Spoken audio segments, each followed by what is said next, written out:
आता हूँ, ओम सू सू सू सू सू सू सू, बस चुप हो गया। इसका मतलब उसको ओम भूर्भुवः कुछ नहीं आता था। जैसे हमने उनसे भीड़ ने मतलब पूछा राम कौन है, उनको जो है पता ही नहीं। अच्छा। फिर उनसे पूछा राम के जो है बाप कौन है, उनसे जो है कुछ नहीं पता। उसके बाद उससे पूछा राम के मतलब भाई कौन है, वो भी नहीं। तो एक दो बाबाओं को पेल दिया यहाँ पे। अरे रुक जाओ, आप क्यों पेलोगे? रुक जाओ। तस्वीरों में एक व्यक्ति इन दो बाबाओं की पिटाई करते हुए दिखाई दे रहा है। ये व्यक्ति कौन है, चलिए मैं आपको बता दूं। दरअसल ये मामला उत्तराखंड की राजधानी देहरादून राजपुर रोड का है। तस्वीरों में भागते हुए बाबा को भी आप देख सकते हैं। और इन बाबाओं की पिटाई क्यों हुई, चलिए संजीव कुमार गुप्ता से पूछते हैं कि ऐसा क्या इन लोगों ने किया था। चलिए देखते हैं पूरी खबर।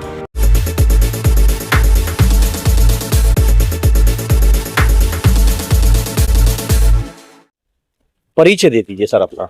मैं संजीव कुमार गुप्ता, देहरादून जाखन कैनाल रोड। अच्छा, जो वीडियो में एक बाबा जी को, दो बाबा जी हैं जिनके साथ मारी पिटाई हो रही है, उसमें कहीं ना कहीं बहुत सारे लोग भी खड़े हैं वहां पर, वो क्या मामला है सर? उसका दूसरा पहलू क्या है? देखिए सर, ऐसा है कि लगभग 10 दिन पहले की जो बात है, मैं घंटाघर से जो है स्टार्ट हुआ चलने के लिए और जाखन जा रहा था। ठीक। लेकिन हुआ क्या कि कांग्रेस भवन से 200 मीटर के आसपास आके एक बुजुर्ग आदमी थे जिनकी उम्र रही होगी 68 to 70। वो चुपचाप खड़े थे और दो बाबा भागते हुए जो है नजर आए मेरे को। मैंने उनसे एकदम देखा उनकी तरफ, वो बड़े हक्के बक्के थे और वो बाबा भाग रहे थे। मैंने उनसे पूछा क्या बात है बाबूजी, वो कुछ बोल नहीं पाए। दूसरी बार फिर पूछा मैंने उनसे क्या बात है, उन्होंने कहा मेरा पर्स। बस जैसे ही उन्होंने कहा मेरा पर्स, मैं एकदम समझ गया कि इसका मतलब पर्स छीना है। मैंने उनको जो है बोला बाबूजी बैठो मेरी स्कूटी पे, मैं पकड़ता हूँ। लेकिन क्या हुआ, थोड़ी देर बाद ही लगभग 30 सेकंड के जो है अंदर अंदर वो आंखों से एकदम ओझल हो गए और उन्होंने क्या किया, वो एक गली में जाकर छुप गए लगभग 300 मीटर आगे।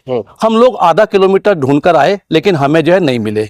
फिर हम यू टर्न लेके आए, उसके बाद दोबारा भी नहीं मिले। फिर तीसरी बार मैंने उनसे जो बोला अब तो जो है बाबूजी पैसे गए आपके, अब कुछ नहीं हो सकता। लेकिन क्या हुआ, अचानक से जो मेरे साथ स्कूटर पे थे जिनके जो है पैसे छीने, उनकी नजर पड़ गई। उन्होंने कहा भाई साहब देखिएगा ये खड़े, वो एक गली के एक कॉर्नर में जो खड़े थे।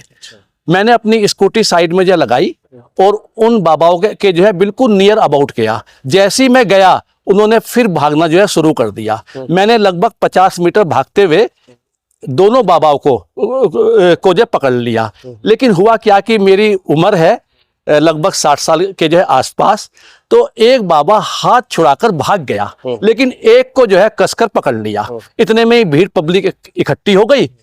तो क्या हुआ, जिसके पास पर्स था, जो छिना था पर्स बुजुर्ग आदमी का, वो पर्स उसकी झोली में ही मिल गया और हमने दूसरा बाबा भाग गया।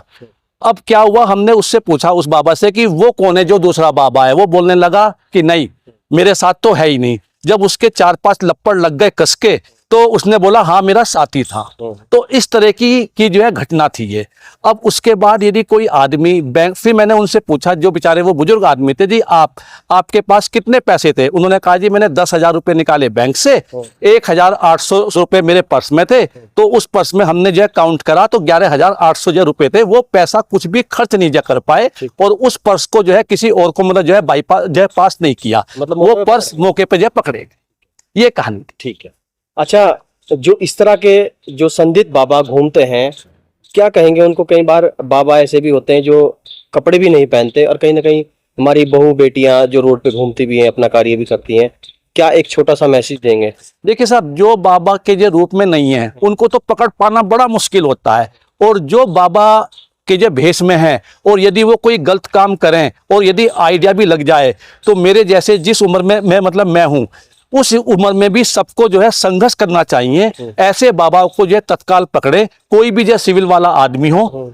और ऐसा नहीं है कि वो पकड़ में नहीं आएंगे। यदि हम थोड़ा सा भी जो संघर्ष करें तो हमारा देहरादून से जो ये हमारे बाबा वगैरह हैं या गुंडागर्दी है लगभग खत्म हो जाएगी। एक बात और थी, वो जो बाबा थे ना, मैंने उनसे, अभी मैं भूल गया था बीच में, हमने उनसे भीड़ ने मतलब पूछा राम कौन है, उनको जो है पता ही नहीं। अच्छा। फिर उनसे पूछा राम के जो है बाप कौन है, उनसे जो है कुछ नहीं पता। उसके बाद उससे पूछा राम के मतलब भाई कौन है, वो भी नहीं। तो एक भीड़ में एक सज्जन थे, उन्होंने कहा ओम भूर्भुवः सुनाओ। तो उसने क्या आवाज निकाली, मैं आपको जैसे सुनाकर दिखाता हूँ। ओम सु सु सु सु सु सु सु, बस चुप हो गया। इसका मतलब उसको ओम भूर्भुवः कुछ नहीं आता था। जैसी उसकी वो जो पगड़ी थी, उसको पगड़ी क्या उसने डंडा सा बांध रखा था, उसको उतारा तो उसके लगभग 2 इंच लंबे बाल थे और उसकी उम्र थी 23-24 साल की। लेकिन था क्या, जो उसने विभूति लगा रखी थी और जो डंडा सा बांध रखा था और तहमन बांध रखा था, उससे प्रतीत होता था उसकी उम्र 40 या 45 साल की है। लेकिन उसकी एक्चुअल उम्र 23, 24 या 25 साल से मतलब जो है अधिक नहीं थी।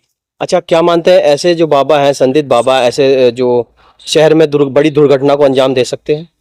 ये बाबा यदि इनका बस चले और कोई अकेला बुजुर्ग हो या कोई बिल्कुल एकांत एरिया हो या कोई घर बंद हो, तो वो इतना बड़ा कांड कर देंगे जिसका हम कल्पना भी नहीं कर सकते। ये लोग इस तरह के हैं और ये हो सकता है यहाँ के जो है ना हो, ये आउटसाइडर हैं और ये हिंदू हैं या कौन है इसका भी कुछ नहीं पता, क्योंकि उसके पास कोई आधार कार्ड नहीं था, पैन कार्ड नहीं था। नाम बताते हैं हिंदू वाला, लेकिन उनको कुछ आता जाता नहीं है भगवान का, तो अब क्या कह सकते हैं।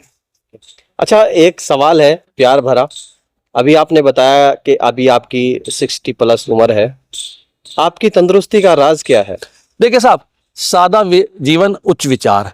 आप बिल्कुल हरी सब्जी खाओ, थोड़ा सा जो है योगा करो और पॉजिटिव सोच रखो, तो तंदुरुस्ती अपना आप आ जाएगी। हम नेगेटिव जो है सोच रखेंगे, छल कपट करेंगे, मैगी चाउमीन ये इस तरह की आलतू फालतू चीज खाएंगे, तो उससे सेहत तो जो है मतलब जो है बनेगी नहीं, घटेगी। सिर्फ जीभ का एक स्वाद है वो आ जाएगा।